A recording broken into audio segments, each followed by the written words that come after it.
और इस वीक में, इस हफ्ते में हम लोग डिबोरा के बारे में जानेंगे।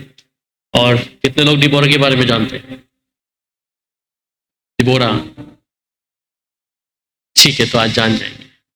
सो बाइबल में बहुत सारे नबी हैं और एक प्रॉफिट की खूबियां तो हम जानते हैं, पर उनका स्वभाव, उनका चरित्र क्यों उनको अलग बनाता है एक प्रॉफिट होने के लिए या नबी होने के लिए, क्योंकि वो आम लोगों के समान नहीं है। पर प्रॉफिट के विषय में हम जानने के लिए, इसलिए हम एक एक हफ्ते में एक एक प्रॉफिट के बारे में सीखेंगे, जिसमें हम पिछले सैमुअल के बारे में सीख, इस हफ्ते में हम डिबोरा के बारे में है, और अगले हफ्ते में प्रभु जो और चीजों को बताएगा उस विषय में। सो एक विश्वासी के तौर पर जब हम यहाँ पर हैं, और विश्वासी के साथ साथ सिर्फ हम सुनने वाले नहीं है, परंतु एक शिक्षा को ग्रहण करने वाले हैं, इसलिए हम हमेशा यहाँ पे कहते हैं कि हर एक विश्वासी परमेश्वर का गवाह है, और गवाह को उसका वचन के बारे में मालूम होना जरूरी है। ठीक है, इसलिए जिन लोगों को हम तैयार करते हैं और परमेश्वर के वचन के लिए, कि वो परमेश्वर की उस बारीकी को, वचन को गंभीरता से ले, सिर्फ एक हल्का फुल्का विश्वासी तौर पर नहीं कि हम भजन स्तर पढ़ा बस इतना काफी है, या कुछ ऊपरी तौर पर है, पर हम कुछ खास चीजों को सीखते हैं जब हम परमेश्वर के वचन में हैं। और इस हफ्ते के लिए जब हम डिबोरा के विषय में बात करेंगे, और हम जानते हैं कि इन दिनों में, या हम पिछले दिनों में इजराइल के बारे में बहुत सारी चीजों को देखा है, और इजराइल के पास बहुत से देशों ने जाकर समझौता करने की कोशिश करी, पर इजराइल हमेशा क्या करता गया? उन्हें मना करता गया, डिनाई करता गया। पर इन्हीं दिनों में जब इजराइल एक ऐसी दशा पे पहुंचेगा, और जब इजराइल के विषय में हम देखते हैं तो बाइबल में लिखता है उस विषय में, कई चीजों के विषय में, कि जब मसीह विरोधी आएगा तो इजराइल उन चीजों को जो नामंजूर कर रहा था उनके साथ वो मंजूरी दिखा देगी। सो ये मसीह विरोधी का जो आना है, तो इसलिए वो अपनी इसी पूरी तैयारी के साथ तमाम चीजों को करने के लिए है। इसलिए परमेश्वर शुरुआत से ही अपने नबियों को भेजा है कि परमेश्वर के लोगों को, परमेश्वर की बातों को परमेश्वर अपने नबियों के जरिए उन तक पहुंचा दे।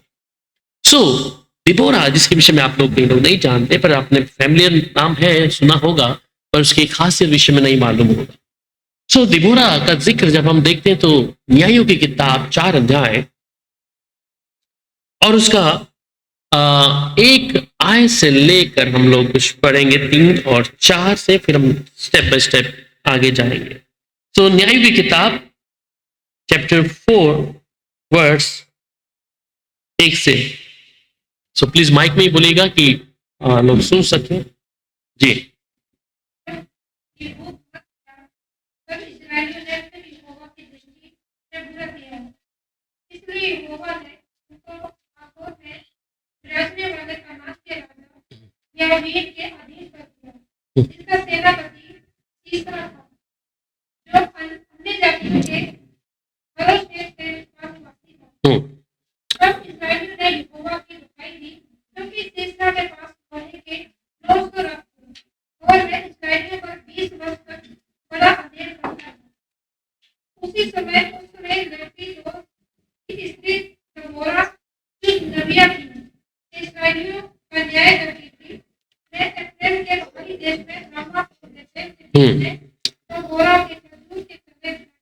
बस, थैंक यू। सो दबोरा जो है एक न्याय भी है। पिछले सैमुअल की किताब बारे में पढ़ रहे थे, तो सैमुअल कौन है? एक प्रॉफिट है, न्याय है, दूसरा तीसरा दर्शी। सो दिबोरा जो है one of the she is prophetess, एक नबी है, और साथ में एक न्याय है जो इजराइल का न्याय करने के लिए। और इजराइल के कुल जो न्याय है वो कितने हैं? 13 न्याय, 13 न्याय हैं जो इजराइल का न्याय किया करते थे। सो दिबोरा के विषय में यहां कहता है कि जब अहूद मर गया तब इजराइलियों ने फिर यहोवा की दृष्टि में बुरा किया। अहूद के मरने के बाद यहूद, जिस विषय में हम देखते हैं कि जो यहोवा की दृष्टि में इजराइली लोग हैं हमेशा बुराई कर रहे हैं। और बुरा करने के कारण क्या है कि जब अहूद मर गया तो मरने के बाद ये लोग अपनी इच्छा से चलना आरंभ कर दिया, और ये उनकी आज्ञा ना पालन के कारण था। और बाइबल में लिखता है कि जब यिर्मयाह 5 अध्याय और उसके 3 आयत को आप पढ़ते हैं तो कहता है कि हे यहोवा, क्या तेरी दृष्टि सच्चाई पर नहीं है? तूने उनको दुख दिया परंतु वे शौकित नहीं हुए, तूने उनको नाश किया परंतु उन्होंने ताड़ना से भी नहीं माना, उन्होंने अपना मन चट्टान से भी अधिक कठोर किया है कठोर किया है, उन्होंने पश्चाताप करने से इनकार किया। तो इज़राइल की दशा को देखते हैं कि ये लोगों के मन क्या हो गए? कठोर हो गए। और ये लोग क्या है? परमेश्वर की ताड़ना मिलने के बावजूद भी ये लोगों का मन कठोर था और इन्होंने पश्चाताप करने से क्या कर दिया? इनकार कर दिया। यिर्मयाह चैप्टर 5 वर्स 3, यिर्मयाह 5:3। सो इन्होंने अपने मन को क्या कर लिया? कठोर कर लिया और ये नहीं चाहते थे कि हम पश्चाताप भी करें। तो अयहूद जो मर गया है और ये अयहूद के मरने के बाद इस्राएली अपनी ही तरीके से चल रहे हैं, अपनी मनमानी कर रहे हैं। और फिर आगे लिखता है कि इसलिए यहोवा ने उनको हासोर के विराजने वाले कनान के राजा याबीन के अधीन कर दिया, जिसका सेनापति सीसरा था, जो अन्य जातियों की हरोशत का निवासी था। तो ये सीसरा कौन है? ये अन्य जाति का कौन है? अन्य जातियों का हरोशत का निवासी था। उसके बाद कहता है कि तब इस्राएलियों ने यहोवा की दुहाई दी, क्योंकि सीसरा के पास जब गए तो सीसरा ने क्या करना शुरू कर दिया? और तब इस्राएलियों ने यहोवा की दुहाई दी, क्योंकि सीसरा के पास लोहे के 900 रथ थे और वह इस्राएलियों को 20 वर्ष तक बड़ा अंधेर करता रहा। सीसरा तंग कर रहा है उनको, दुहाई नहीं दी सीसरा ने। सीसरा इस्राएल लोगों को तंग करने के लिए है। और वे जो यहूदी ये लोग हैं, इस्राएल लोग हैं, ये क्या करने लग गए कि अब तो हमारे पर सीसरा क्या करने लग गया है? अपना राज्य बनाने लग गया है, हम बहुत दुखी हो रहे हैं। और ये लोग जब दुखी होना लग गए तो ये लोग दुहाई देना शुरू कर दिए। और फिर क्या कहता है कि उस समय लपिदोत की स्त्री दबोरा जो नबिया थी, इस्राएलियों का न्याय करती थी। और ये दबोरा जो है उस समय इस्राएली लोगों का क्या करती है? न्याय करने वाली स्त्री। और जब ये न्याय करने वाली स्त्री के पास में ये लोग क्या करते जाते हैं, वहां पे सेनापति जिसके विषय में बताते हैं, वह कहता है कि वह अप्राम की पहाड़ी देश में रामा और बैतल के बीच में दबोरा के खजूर के तले बैठा करती थी और इस्राएली उनके पास न्याय के लिए जाया करते थे। तो बाइबल में लेडीज जो फीमेल्स प्रॉफिटेस है, ठीक है, ये उनमें से एक है। और उनमें से एक ही प्रॉफिटेस जो है नबूता करने वाली है, नबी है। और इसकी खास विशेषता क्या है? ये न्यायी है। ठीक है, हम अभी तक मेल्स प्रॉफिट्स को देखते हैं बाइबल में, पर बाइबल में लिस्ट है कुछ प्रॉफिट्स की जो फीमेल में है। कुल मिला के कितने प्रॉफिट्स हैं? टोटल 8 प्रॉफिट्स हैं जो नए नियम में और पुराने नियम। इन 5 प्रॉफिट्स को भी मैं थोड़ा सा बारीकी से थोड़ा सा लेके जाऊंगा इधर। सो 5 जो प्रॉफिट्स हैं जो नबूता करने वाली स्त्रियां हैं, उनमें से न्याय सिर्फ डिबोरा है, बाकी सिर्फ एक बाइनर प्रॉफिट्स में है। सो पहली प्रॉफिट जिसको हम लोग बाइबल में देखते हैं तो एक है, नंबर 1 कौन हो सकती है आपके आइडिया से?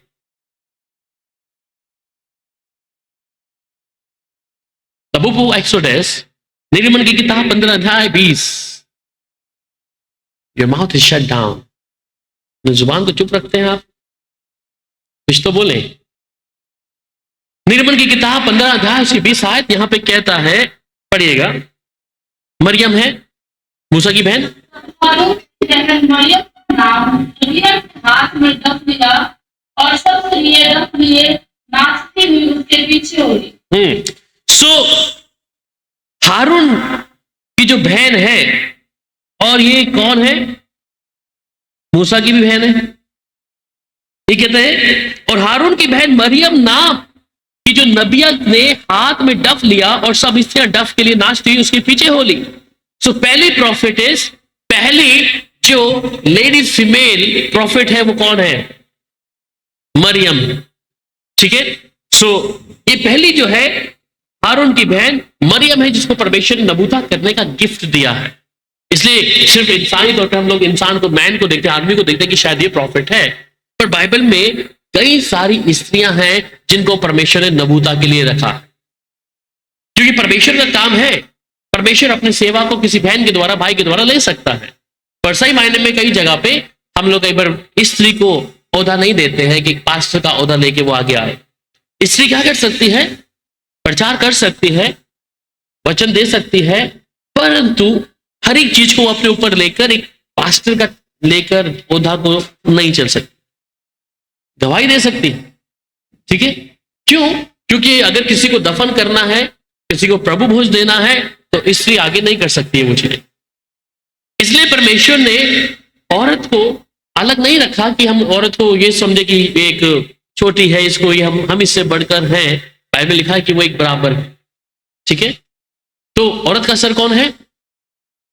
उसका पति, और उन दोनों का सर मसीही। ठीक है, सो औरत को हम बराबर में लेके चलते हैं, परंतु जब सेवा के काम के लिए आता है, सेवा के तौर पे इन द सेंस में किसी को दफनाने के लिए मैंने बोला, या किसी चीज के लिए, उसके लिए प्रभु नहीं रखा उनको, उसको पति के साथ में वो काम कर सकती है। पर बाइबल में जिन प्रोफेट्स को देख रहे हैं, तो पहली एक मरियम है जिसको हम निर्गमन 15 अध्याय 20 में पढ़ती है, और उसके बाद एक दूसरी एक और प्रोफेट जिसको हम बाइबल में पढ़ते हैं, और दूसरा राजा 22 अध्याय, दूसरा राजा उसका 22 अध्याय और उसकी 14 आयत। हिलिकिया याजक और अहीकम, अकबोर, शापान और असाया ने हुल्दा नबिया के पास जाकर उससे बातें की।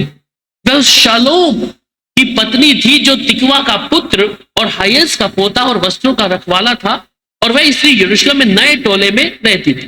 तो दूसरी प्रोफेटेस जो आ रही है कौन है? Huldah. Because his name is Huldah. Huldah कौन है? नबिया। सो दूसरी जो इज़राइल की पुराने नियम के अंदर जो एक नबूता करने वाली स्त्री है, उसका नाम है हुल्दा। ठीक है, इसका जिक्र हम अगर दूसरा इतिहास को पढ़ते हैं, दूसरा इतिहास और उसका 34 अध्याय और उसकी 22 आयत।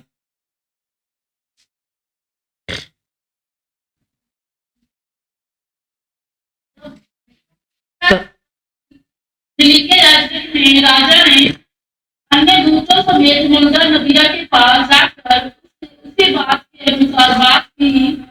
वह तो उस शलूम की स्त्री थी जो दाऊद का पुत्र और उस्रा का पोता और उस्राएल का रखवाला था, और वह स्त्री यरूशलेम में नए टोले में रहती। ठीक है, सो दूसरी प्रोफेटेस जो हम देख रहे हैं कौन है? कौन? हलूदा नहीं, तुम फलूदा बोल रहे हो। हलू हुल्दा, हुल्दा, हुल्दा, हुल्दा जो है नबिया है। ठीक है, हलूदा नहीं है, हुल्दा है। सो हुल्दा जो नबी है, ये परमेश्वर ने इसको चुना है। सो हम लोगों को प्रार्थना करना है कि हमारे बीच में कई सारी बहनें हैं, तो इस चीज को दर्शन रखें। मैं क्यों बता रहा हूं इन चीजों को, इन पांचों को? We can serve the lord. हम क्या परमेश्वर के सामने, तो हमें ये गिफ्ट होना अवश्य है। आजकल बहुत फैशन है प्रॉफिट लगाने का आगे, पर हम इस तौर पे देखें कि परमेश्वर ने स्त्रियों को भी पीछे नहीं रखा है।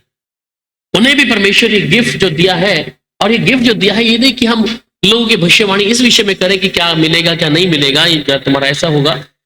भविष्यवाणी परमेश्वर जब देता है अपने लोगों के लिए, इसलिए हम आगे उसके बारे में दोबारा के विषय में जाऊंगा, पर मैं आपको वैसे ऊपरी तौर पे 5 चीजों को जो प्रोफेटेस है, लेडीज फीमेल है, उनके बारे में बता रहा हूं। तो ये दर्शन हमारे अंदर होना है। एक प्रॉफिट की खासियत है कि अगर उसके देश में या जगह या स्थान पर कुछ ऐसी विपत्ति ऐसा कुछ होता है, तो उसके विषय में वो बोले, जिससे उसके जगह और स्थान पर लोग आत्मिक तौर पर क्या करें? उन्नति पाए। या परमेश्वर जिन बातों को अपने नबियों के ऊपर या नबिया के ऊपर वो प्रकट करते, तो वो बातें लोगों तक पहुंचे। तो इसलिए परमेश्वर प्रोफेटेस को रखा है। तीसरी प्रोफेटेस बाइबल में एक और है, और ये है द वाइफ ऑफ यशाया। ठीक है, यशाया की पत्नी। खोलेंगे इसको हम लोग, यशाया 8 अध्याय उसका 3 आयत। द बुक ऑफ यशाया चैप्टर 8 वर्स 3। मैं अपनी पत्नी के पास गया और वह गर्भवती हुई और उसके पुत्र उत्पन्न हुआ। तब यहोवा ने मुझसे कहा, उसका नाम महर्षला रखना, क्योंकि इससे पहले कि वह लड़का बाबू और माँ पुकारा जाए, दशमिक और शलमोन दोनों की धन संपत्ति लूटकर असूर का राजा अपने देश को बेचेगा। सो ये जो है ये भी एक नबूता है, जो नबिया है। और मैं अपनी पत्नी के पास गया और मैं गर्भवती हुई, उसके पुत्र उत्पन्न हुआ, और यहोवा ने मुझसे कहा कि उसका नाम मतलब रखना, क्योंकि उससे पहले का जो लड़का बापू और माँ को पुकारना जाने दमश्क के शमरोन की धन और संपत्ति लूट कर अश्शूर के राजा अपने देश में भेजेगा। और यहोवा ने दूसरी बार कहा। सो ये भी उसकी एक जो पत्नी है, जो एक प्रोफेटेस है। दूसरी एक और जिसको हम गिनती की किताब 6 अध्याय उसकी 14 आयत में देखते हैं।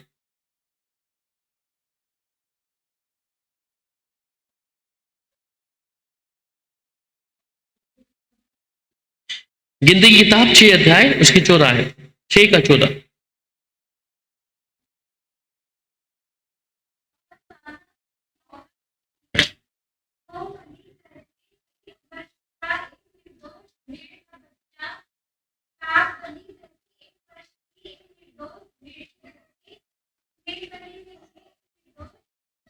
और 10 आयत।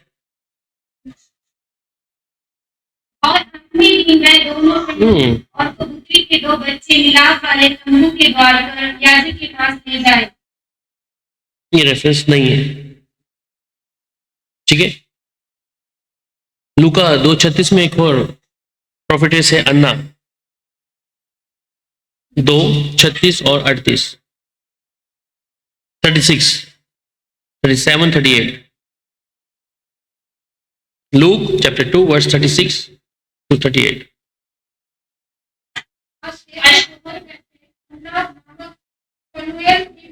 एक विषयवक्तिनी थी। मैं बहुत बूढ़ी थी और विवाह होने के बाद 7 वर्ष अपने पति के साथ रह पाई थी।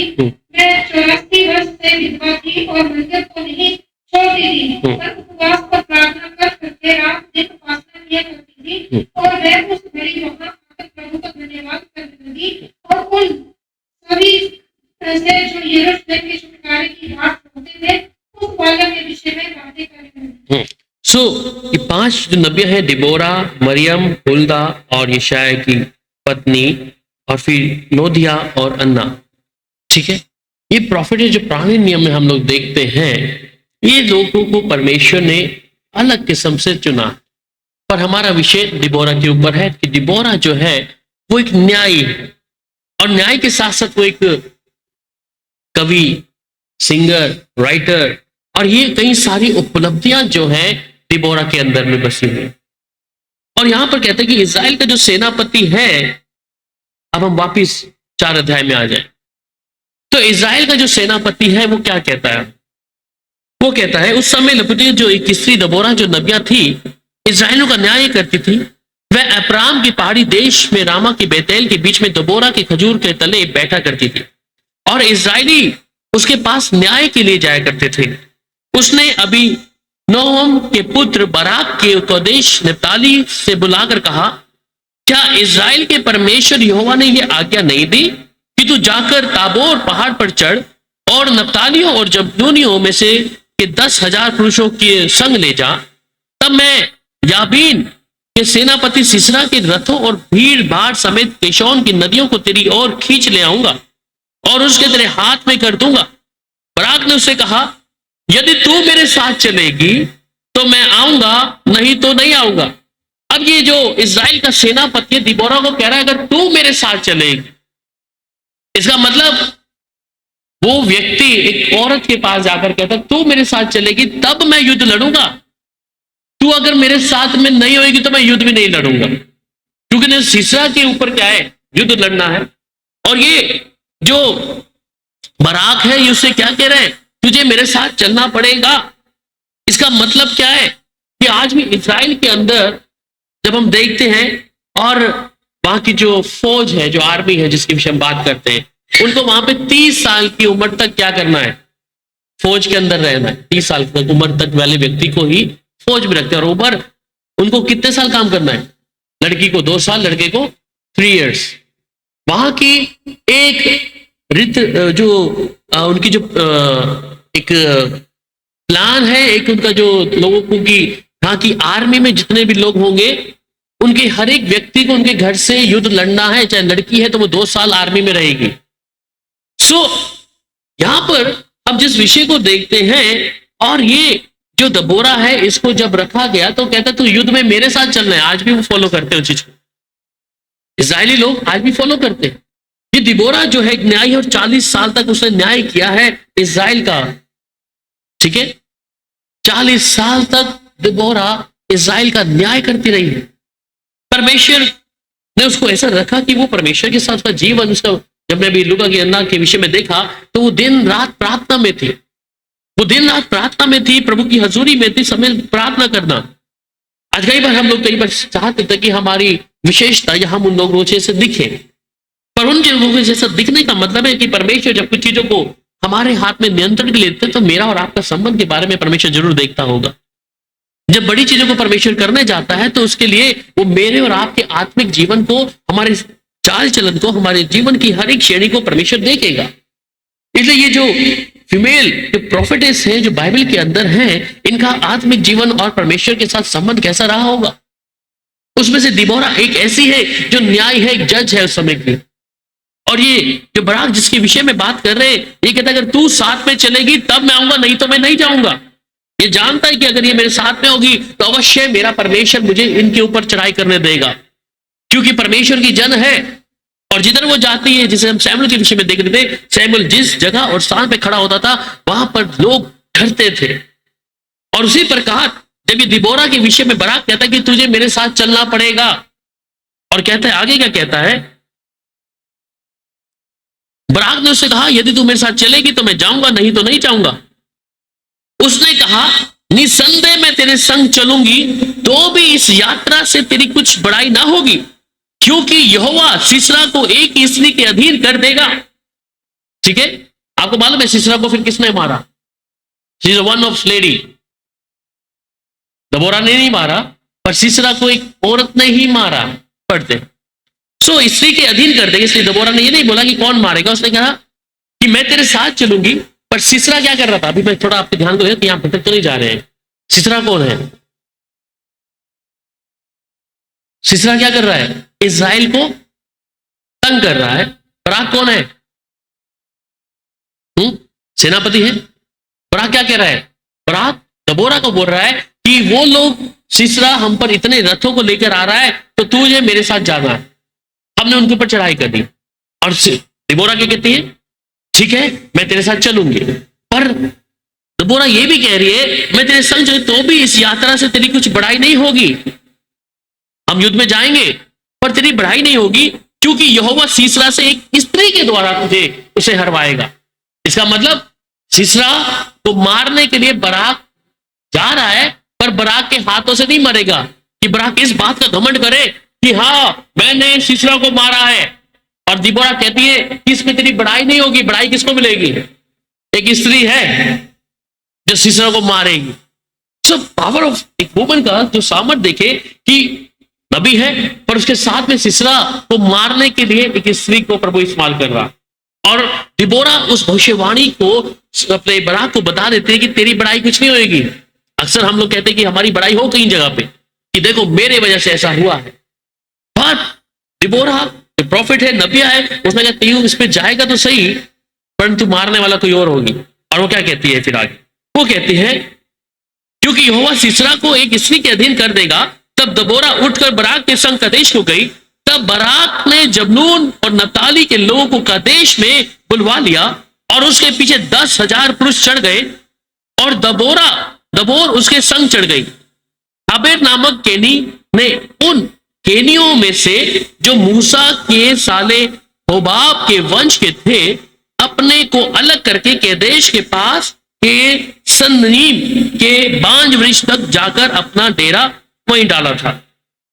तब सीसरा को यह समाचार मिला कि अभिनोम का पुत्र बराक ताबेर पहाड़ पर चढ़ गया है। और तब सीसरा ने अपने सब रथ जो लोहे के 900 रथ थे और अपने संग की सारी सेना को अन्य जातियों के हरोशत के कोशी नदी पर बुलवा लिया। तब दबोरा ने बराक से कहा उठ, क्योंकि आज वह दिन आता है जिसमें यहोवा सीसरा को तेरे हाथ में कर देगा। अब यहां पर वो क्या कह रहे हैं कि आज वो दिन आ रहा है कि जिसमें यहोवा सीसरा को तेरे हाथ में कर देगा। बराक को बोल रही है। तो बराक को जब बोल रही है कि आज वो दिन आ रहा है, और क्या यहोवा तेरे आगे आगे नहीं निकला है? इस पर बराक और उसके पीछे पीछे 10,000 पुरुष ताबेर पहाड़ से उतर पड़े।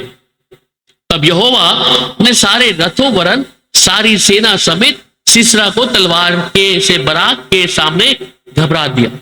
और जब सिसरा रथ पर से उतर के पांव पांव भाग चला और बराक ने अन्य जातियों के हरोशत तक रथों और सेना का पीछा किया, और तलवार से सिसरा की सारी सेना नष्ट की गई और एक भी मनुष्य नहीं बचा। परंतु सिसरा पांव पांव हेबेर केनी की स्त्री याइल के डेरे में भाग गया, क्योंकि हवसेर के राजा याबीन और हेबेर केनी में मेल था। तब याइल सिसरा की भेंट के लिए निकलकर उससे कहने लगी, मेरे प्रभु आ, मेरे पास आ और ना डर। तब वह उसके पास डेरे में गया और उसने उसके ऊपर कंबल डाल दिया। तब सिसरा ने उससे कहा, मुझे प्यास लगी है, मुझे थोड़ा पानी पिला। तब उसने दूध की कुप्पी खोलकर उसे दूध पिलाया और उसको उड़ा दिया। तब उसने उसे कहा, डेरे के द्वार पर खड़ी रहे, और यदि कोई आकर तुझसे पूछे यहां कोई पुरुष है तो कहना कोई भी नहीं है। इसके बाद हेबर की स्त्री याइल ने डेरे की एक खूंटी ली और अपने हाथ में से हथौड़ा भी लिया और दबे पांव उसके पास जाकर खूंटी को उसकी कनपट्टी पे ऐसा ठोक दिया कि खूंटी पार होकर भूमि पर धंस गई। और वह तो थका था, इसलिए गहरी नींद में सो रहा था, अतः वह मर गया। जब बाराक सिसरा का पीछा करता हुआ आया, तब याइल उससे भेंट करने के लिए निकली और कहा, इधर आ, जिसका तू खोजी है उसको मैं तुझे दिखाऊंगी। तब उसने उसके साथ जाकर क्या देखा कि सिसरा मरा पड़ा है और वह खूंटी उसकी कनपट्टी पे गड़ी है। इस प्रकार परमेश्वर ने उस दिन कनान के राजा याबीन और इस्राएलियों के सामने नीचा दिखाया, और इस्राएली कनान के राजा याबीन के प्रबल होते हुए गए, यहां तक कि उन्होंने कनान के राजा याबीन को भी नष्ट कर डाला। सो यहां पर क्या देखते हैं कि एक ऐसी स्त्री याइल के द्वारा क्या कर दिया, सिसरा जो इस्राएल के विरुद्ध में उठ रहा था उसको समाप्त कर दिया। तो परमेश्वर अपने नबियों को जब रखा यहां पर, क्योंकि ये लोगों को इन्होंने इस्राएल को नाश करने के लिए सोचा, उसको खत्म करने के लिए सिसरा ने योजनाओं को बना के रखा, क्योंकि इन्हें लगा कि अब यहूदी ही नहीं बचा है तो हम क्या करेंगे, अब इस्राएल को हम समाप्त कर देंगे। पर बराक इस बात के विषय में जानता कि जो नबूता करने वाली नबिया है, ये दर्शी भी है, ये एक न्याय भी है, तो मैं इसका सहारा लूं। इसका मतलब एक व्यक्ति के साथ में परमेश्वर के लोगों का होना कितना आवश्यक है। बराक सेनापति है इजराइल का, ये दबोरा है, एक औरत है, हथियार चलाना नहीं जानती है, पर उसकी प्रेजेंस उसको चाहिए। उस सेनापति को जो इजराइल पर इतनी हुकूमत करने वाला ये बराक है, ये कहते मैं अकेला नहीं जाऊंगा, मुझे परमेश्वर की जन चाहिए। इसलिए कई बार अपने निर्णयों को हम अपने तौर से लेते हैं, एक मनुष्य के तौर पर। हम पिछली रात को भी बात कर रहे थे फ्राइडे नाइट प्रेयर में भी, कि परमेश्वर अपने लोगों को मुकर्रर किया, चाहे उसके नबी हैं या सेवक हैं। हम कई बार अपने जीवन के कुछ निर्णय जो है खुद लेते हैं, और इस कारण हम कई बार परेशानी में हैं। और हम ये भी सीख रहे थे कि परमेश्वर ने अपने लोगों को चुना है। एक विश्वासी कई बार प्रार्थना करता तो वो चंगाई कई बार नहीं पा रहा होता, ध्यान दे इस बात। हम कई बार विश्वासी हैं, पर हम कहते हैं कि हम प्रभु के वचन को भी मान रहे, सब कुछ है, पर हम स्वयं के लिए जब प्रार्थना कर रहे तो परमेश्वर क्यों नहीं सुन रहा? क्या जवाब होगा आपका? आप प्रभु के साथ खड़े चल रहे, प्रभु के वचन को बहुत अच्छे तरीके से मान रहे, पर परमेश्वर क्यों कई बातों को चाहता है कि कोई पासबान या सेवक प्रभु का वही प्रार्थना करेगा तभी आप ठीक होंगे? फर्क है। कई बार जब हम प्रार्थना करते हैं दूसरे के लिए करते हैं वो ठीक हो जाता है, पर कम स्वयं के लिए नहीं हो रहा होता। इसलिए इस बात को हम गंभीरता से ले कि परमेश्वर अपने लोगों को मुकर्रर करके रखा। कई लोगों का छुटकारा कई बार नहीं होता है दुष्ट आत्माओं से या बीमारियों से, लोगों से। वो स्वयं भी प्रार्थना कर रहे हैं, सब कुछ कर रहे हैं, परंतु फिर ना फिर कहीं ना कहीं जीवन में कोई ना कोई ऐसी दुष्ट या कोई ना कोई ऐसी बातों को हम देखते हैं। इसलिए परमेश्वर अपने लोगों को मुकर्रर करके रखा है कि हाँ, ये व्यक्ति मेरे लिए प्रार्थना करेगा तब होगा, जिसे परमेश्वर ने चुना है। तो ये बराक जिसके विषय में हम देख रहे हैं, ये मालूम है इसके पास कोई कमी नहीं है रथों की और घोड़ों की, इसे कोई कमी नहीं है। इज़राइल के सारी चीजें सेनापति है। एक सेनापति के बारे में अगर देखा जाए तो वो पावरफुल है। आपको मालूम है इंडिया का सेनापति कौन है? नहीं मालूम? जब वो चलता है तो पूरी पावर उसके साथ में चलती है।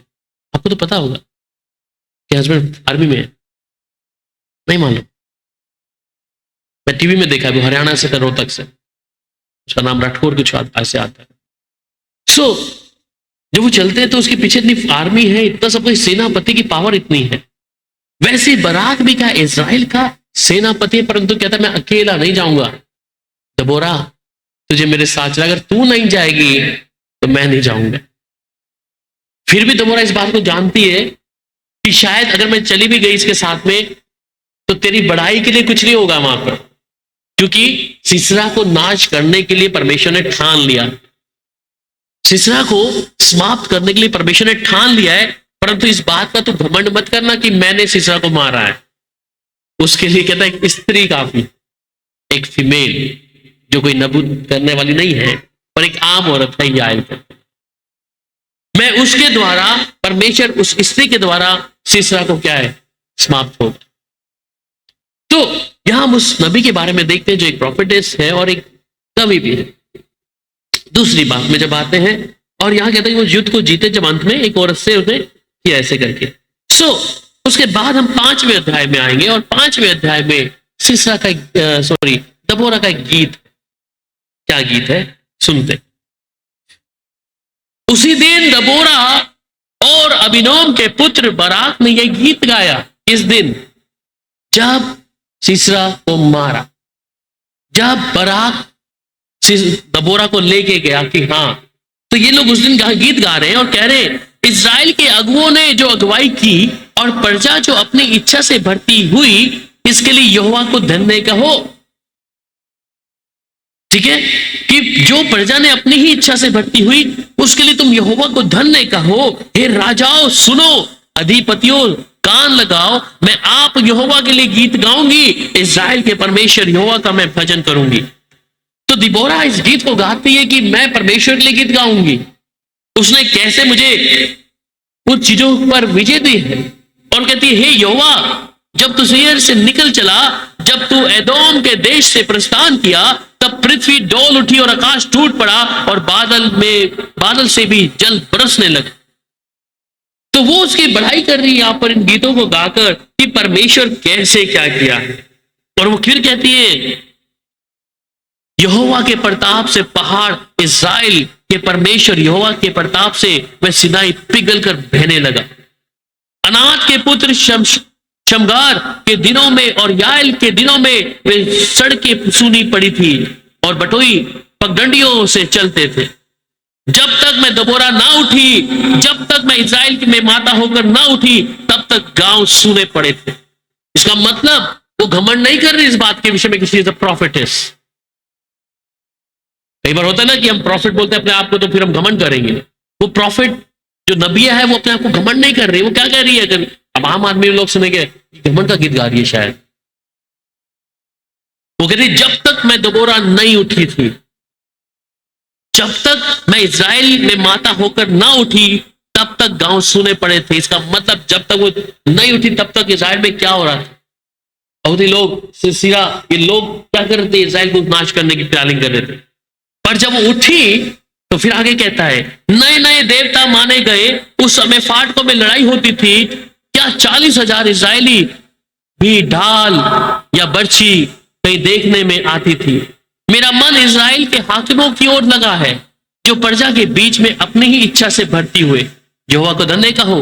हे उजली गदियों पर चढ़ने वालों, हे फर्शों पर विराजने वालों, हे मार्ग पर पैदल चलने वालों, ध्यान रखो पन घटों के आसपास धनुधारियों की बात के कारण वहां वे यहोवा के धर्म में कामों का, इज़राइल के लिए उसको धर्म में कामों का वर्णन करो। उस समय यहोवा की प्रजा के लोग फाटकों के पास गए।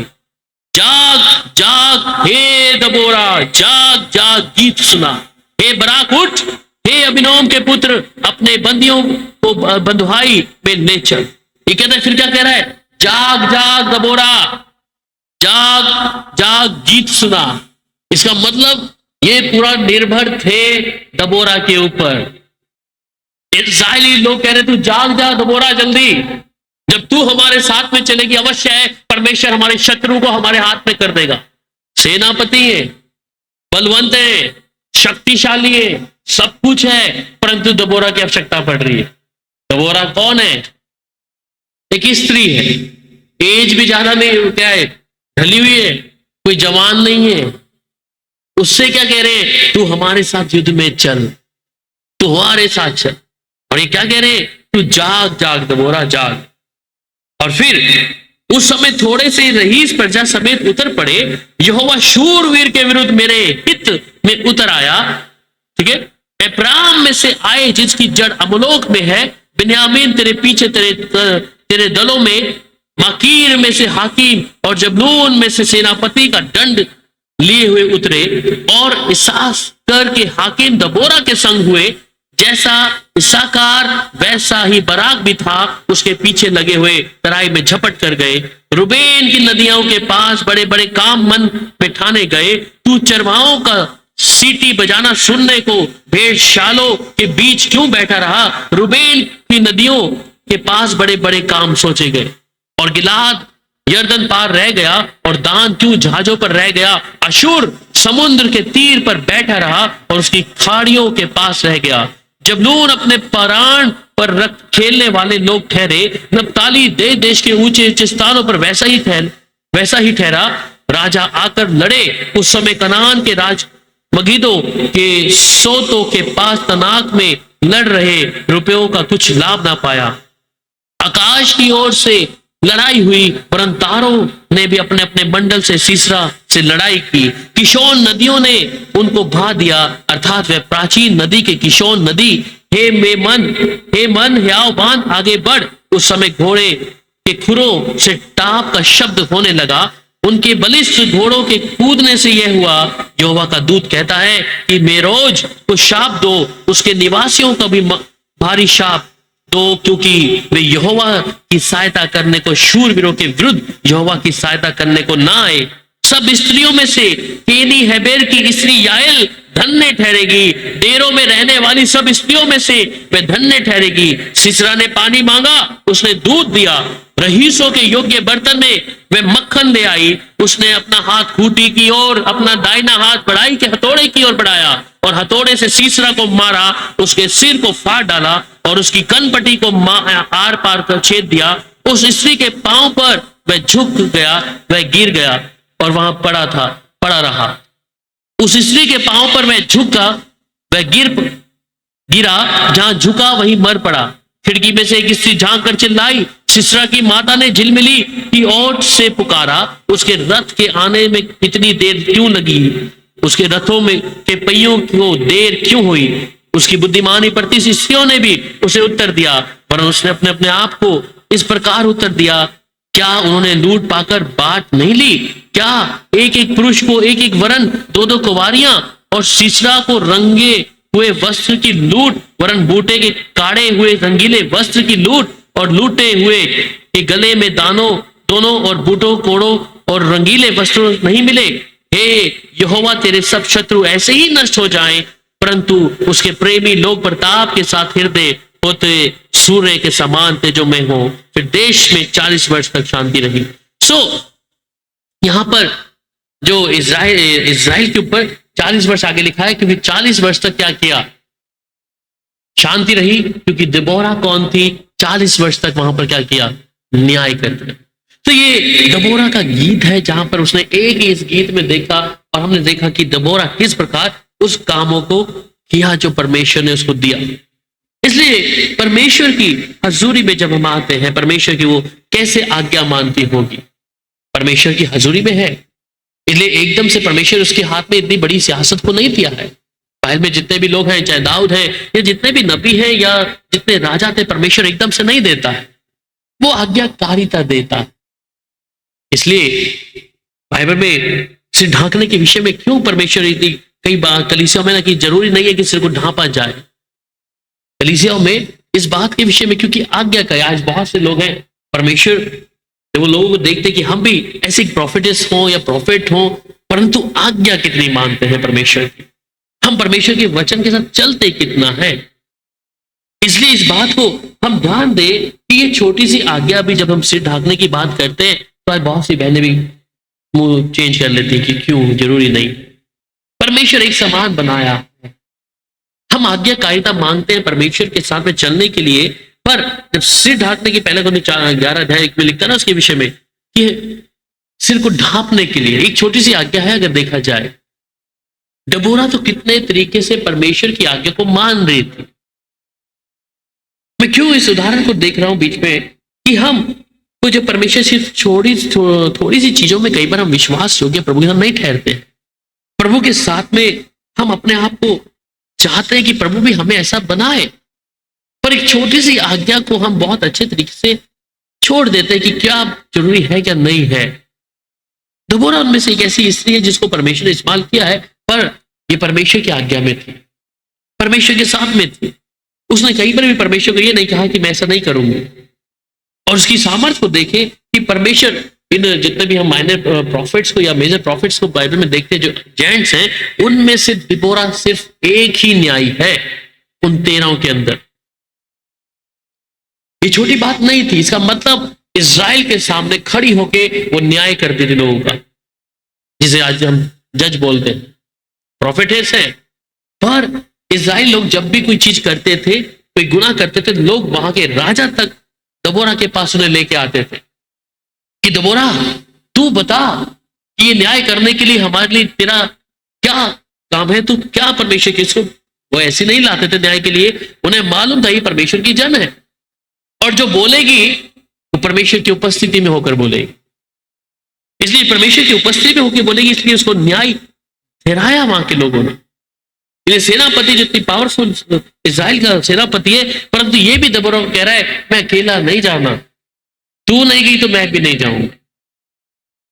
अब न्याय है, प्रॉफिटेस है, सेनापति को ये देखकर नहीं बोल रही कि उससे उसको डर लगेगा, कहते इसके विषय में तू बड़ाई मत करना, युद्ध तो तू परमेश्वर जितवाएगा, पर तो इसके विषय में तेरी कोई बड़ाई नहीं होगी।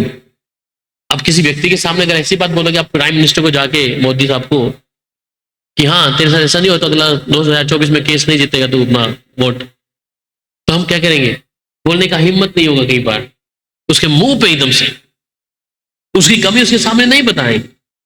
पर एक नबी की खासियत क्या है, जब परमेश्वर का आत्मा बोल रहा है वो सामने बोलेगा। और उसने भी, दबोरा ने ये नहीं बोला कि मैं नहीं जाती, मैं चलूंगी तेरे साथ में, पर उसमें तेरी बड़ाई नहीं होगी, क्योंकि वो सोच रहा था कि अगर दबोरा में, क्योंकि उसे मालूम है ये परमेश्वर की जन है और परमेश्वर की जन है तो इसके साथ ये मेरे साथ होगी तो अवश्य परमेश्वर मुझे युद्ध जिताएगा। और युद्ध उनके ऊपर, सीसा के ऊपर वो चढ़ाई करने के लिए जब जाता है तो साफ तौर पे उसे कहा। इसलिए जो परमेश्वर का जन होगा या परमेश्वर का चुना हुआ व्यक्ति, वो किसी भी बात से भयभीत नहीं होगा किसी की गलती बताने के लिए। उनकी गलतियों को परमेश्वर का अगर आत्मा बात कर रहा है, उनको साफ तौर पे मुंह पे बोलेगा,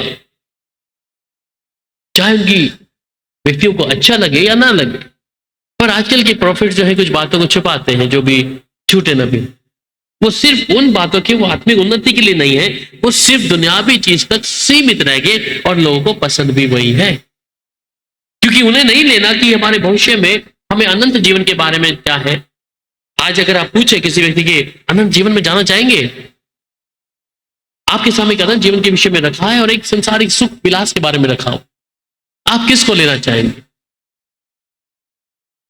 किसको लेना चाहेंगे? ये तो कहने की बात है।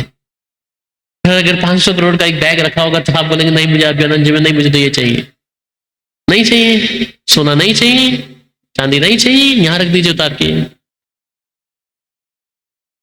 हमने 500 करोड़ नहीं लेंगे, छोटा सा गोल्ड तो यहां रख ही सकते हैं, आज रख के जाएंगे जिसको 500 करोड़ नहीं चाहिए। सो हम जब छोटी सी चीज में उस चीज को नहीं छोड़ पा रहे, तो आप अनंत जीवन के बारे में कैसे कहेंगे कि मुझे 500 करोड़ नहीं चाहिए प्रभु, मुझे 500 करोड़ चाहिए, मुझे अनंत जीवन नहीं चाहिए। हम अपनी छोटी सी चीज को नहीं छोड़ पा रहे हैं आजकल। अपना घर किसी के नाम कैसे क्यों नहीं करा देते हम लोग, नहीं देते। तो वैसे ही परमेश्वर के सामने जब दो चीजें आपके पास चॉइस होगी, आप उस चीज को पहले चुनिए, क्योंकि मेरे समय में मेरे सुख विलास के लिए मेरे लिए अभी इंपॉर्टेंट ये है। हम ये सोचते हैं कि जो प्रेजेंट मेरी स्थिति है, मेरी जो इस समय की जो प्रेजेंट स्थिति है, ये मेरे लिए पहले है। मेरी जरूरत मेरे को क्या लग रही है, मेरे को अगर फाइनेंशियली है तो मुझे वो जरूरत पहले नजर आ रही है। हम वचन बाद में सुन लेंगे, मरेंगे जिएंगे बाद में देखा जाएगा अनंत जीवन किसने देखा है किसने, वो उस समय देख लेंगे। पर फिलहाल के लिए मेरा जो जीवन है, मैं इसे अच्छे बेहतरीन तरीके से जी लूं। एक मनुष्य का टेंडेंसी है, ह्यूमन बीइंग का जो क्या है, उसके दिमाग में चीजें हैं। लोगों को बदलते हमने देखा, पासवानों को बदलते हमने देखा। जब धन आता है, चाहे विश्वासी हो या वो हो, बदल जाएंगे। धन कहता है ना कि ये धन क्या है, बहुत से लोगों के ऊपर पर्दा डाल दिया। इसलिए जब हम परमेश्वर की मौजूदगी में हैं, तो हम प्रभु के सामने अपने आप को जरूर देखें कि मैं उस अनंत जीवन के वारिस उस हक में जाने के लिए हूं, या फिर मैं उस संसारिक धन को इकट्ठा करने के लिए। पर नबियों के विषय में अगर हम देखते हैं, बाइबल में जिन्हों को देख रहे हैं, वो ज्यादा फाइनेंशियली मजबूत नहीं होते हैं प्रॉफिट, जो भी बाइबल के अनुसार पुराने नियम में हम देखते हैं।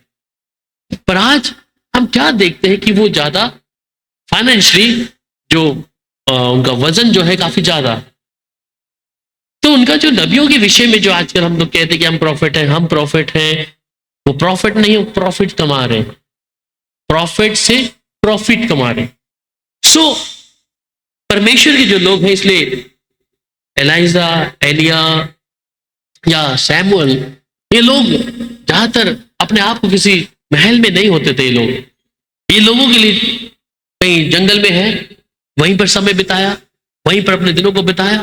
पर आजकल जो चीजों को हम देखते हैं, उनमें बहुत फर्क आ गया, क्योंकि ये लोग जो आज के समय में, मैं वही बात बता रहा हूं कि इन्होंने अनंत जीवन को नहीं, इन्होंने उस धन को कमाने के लिए कोशिश किया। इसलिए भविष्यवाणी के लिए भी पैसा है, ठीक है। भविष्यवाणी के लिए अगर एक विषय बताएंगे तो 500,000 तो ले लेगा एक व्यक्ति इससे, आजकल तो ज्यादा रेट है।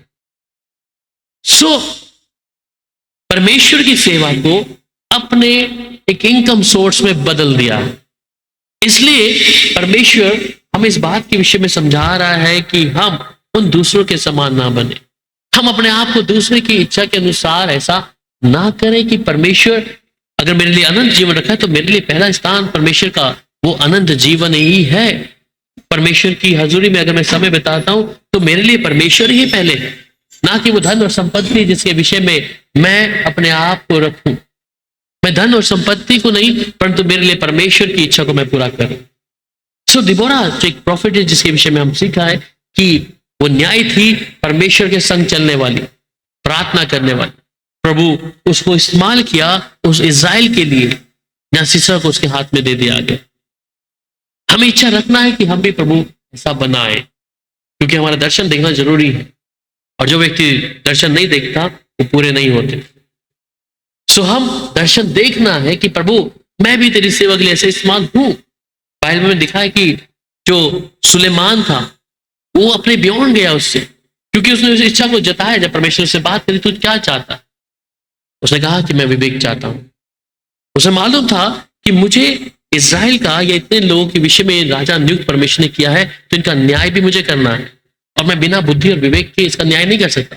बाइबल में लिखा है कि वो जब इस बात को परमेश्वर ने उसे सुना कि सुलेमान ने से विवेक मांगा है, तो परमेश्वर ने उसे बोनस में वो धन संपत्ति जो उसके पास था ऑलरेडी, उससे बेहतर और भी ज्यादा दिया।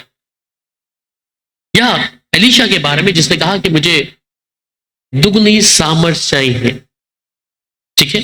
तो हम अपने उस दर्शन को रख सकते हैं प्रभु के सामने के लिए, पर हम अपने दर्शन को इस तरीके से ना लेके जाएं कि इस चीज में मैं घमंड करूं कि ओ प्रभु मुझे कुछ बात बता रहा है आपके विषय में, किसी विषय में, तो मैं उसमें घमंड करूं। इज़राइली में जितने भी हम प्रॉफिट देखते हैं, वो किसी को भी इस बात का घमंड नहीं रखते। वो लोग सिर्फ पाप के विषय में बताते, तुम्हारा ये पाप है। अगले हफ्ते में कुछ सीखेंगे हम दाऊद के विषय में, जहां पर 2 नबी उसके पास आते। सो कहने का मतलब कि परमेश्वर जब एक गिफ्ट या हमें वो गिफ्ट या प्रोफेसी का है या प्रॉफिट होने का, जब परमेश्वर देता है तो उसमें हमें घमंड नहीं करना कि परमेश्वर इसलिए दिया।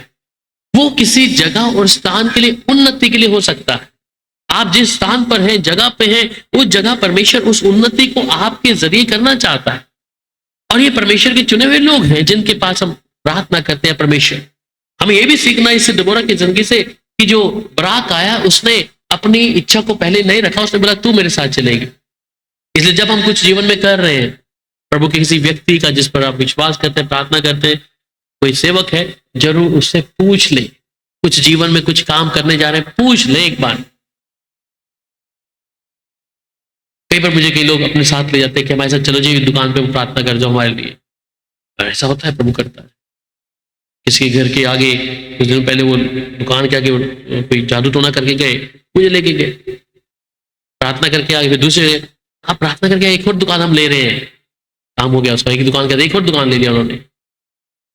इसमें बड़ाई नहीं है, वो उसमें प्रॉफिट इज क्या, वो इसमें हम कहते ना, इन्होंने भी बोला कि जाग दबोरा जाग तो तब उठेगी। और कहती जब मैं गई उठी, गीत में हमने सुना कि प्रभु ने वैसा किया। ये घमंड नहीं उस बात के लिए कि किसी को आप लेके जा रहा है, प्रभु ने अपने लोगों को चुना है कई बार आशीष करने के लिए। जब हम घरों पे सेवा के लिए कोई बुलाता है, लोग पूछते हैं ब्लेस करने के लिए परमेश्वर, क्योंकि परमेश्वर अपने दासों को रखा है किसी घर में जाओ तो कहता है कि उसकी कुशलता जाओ। इसलिए हमारा किसी के घर में जाना प्रभु के दासों का मतलब ये नहीं कि खाना खा के आ गए। प्रभु रखा है जिस काम को शायद आप नहीं देख रहे होंगे, परमेश्वर और उसका दास देख रहा होता है कि प्रभु तूने इस घर में मुझे ठहराया तो मैं क्या करूं, इसकी कुशलता मांगू। काम है हमारा, सेवक जो भी प्रभु ने रखे हैं उनका काम है, जिस घर में जाओ, जिस छत के नीचे जाओ, अगर हम आपका नवाला भी खा रहे हैं तो प्रभु इनकी खत्तों को तो भर के रखना। दास की प्रार्थना ही रहती है, इनकी कमाई को प्रभु जिस धन से आया जाए इनको तो भर के रखना। इसलिए प्रभु के दासों को प्रभु ने रखा, इसलिए प्रभु ने हारून को बोलना था कि मूसा को जाके बोल हारून लोगों को आशीषित कर। इसलिए किसी के घर में ठहरने, इसलिए बाइबल जितने नबियों को देखते हैं जब वो किसी के घर में ठहरते थे, एक घर में जब एक नबी गया, क्या हुआ उस घर में मालूम है ना, क्या हुआ था? बेटे का डेथ हो गया, ठीक है। जब डेथ हो गया और ये जो उसकी माँ है रो रही है, और इसने क्या किया, उसकी लोथ को ले आके छत पे चढ़ गया, और छत पे चढ़ गया और आसमान के परमेश्वर की ओर देखा और अपने आप को उसके ऊपर डाल दिया उसने, नबी ने उसकी लोथ के ऊपर लड़के की, कि प्रभु तूने जिस घर में मुझे भेजा इसका बेटा मर गया है, तू इसके अंदर जीवन डाल दे। और जब नबी से प्रार्थना करता है उसका बेटा जो है वो जीवित हो जाता है। फिर एलीशा भी जिस घर में गया, आपको मालूम है, जहां पे तेल के सोते निकलने लग गए थे, बोला तो जितने बर्तन है तू ले आज। वहां पे लिखा है बाइबल में, उस औरत के जो क्या थे बर्तन कम पड़ गए, वो तेल का सोता खत्म नहीं हुआ, और कहते इसको बेच, अपने जीवन की जो तेरी जरूरत है उसे पूरा कर, तू और भी ले आ बर्तन जा। इसलिए परमेश्वर मुकर्रर करके रखा है, परमेश्वर ने अपने दासों को मुकर्रर करके रखा है। इस बात में हम घमंड नहीं करते कि हमारा कोई जाना, पर परमेश्वर रखा है कि तुम जिस घर में जाओगे उस घर के लिए तुम कुशलता मांगोगे, वो सुनेगा।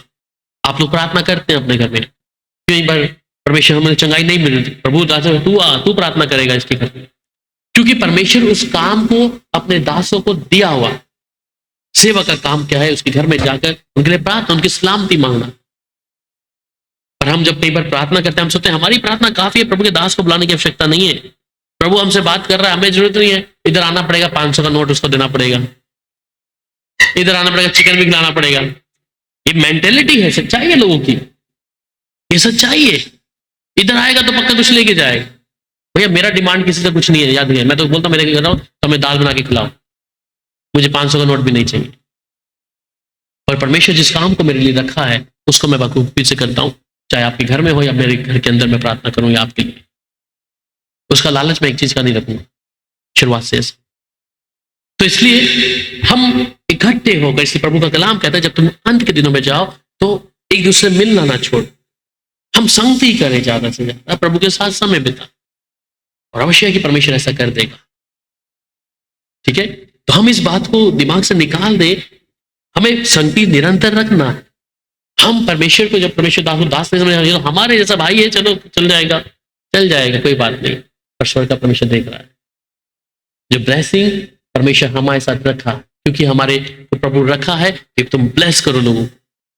इसलिए दबोरा को सेनापति नहीं बोलता कि तू मेरे साथ चल, उसे मालूम था ये जाएगी तो अवश्य मैं युद्ध जीतूंगा।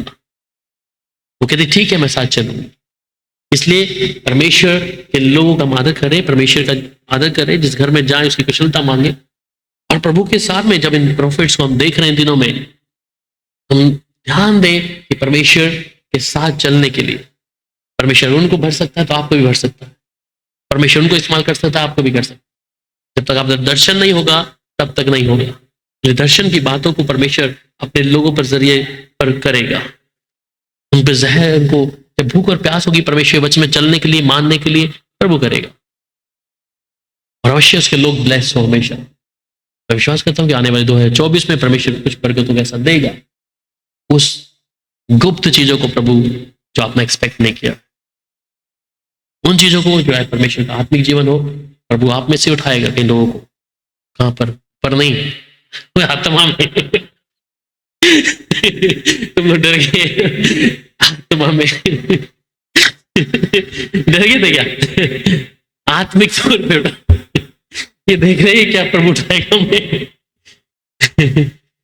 आत्मिक तौर पर हो सकता है आप में से प्रभु नबियों को खड़ा करते हैं, है ना, सेवकों को खड़ा करते हैं।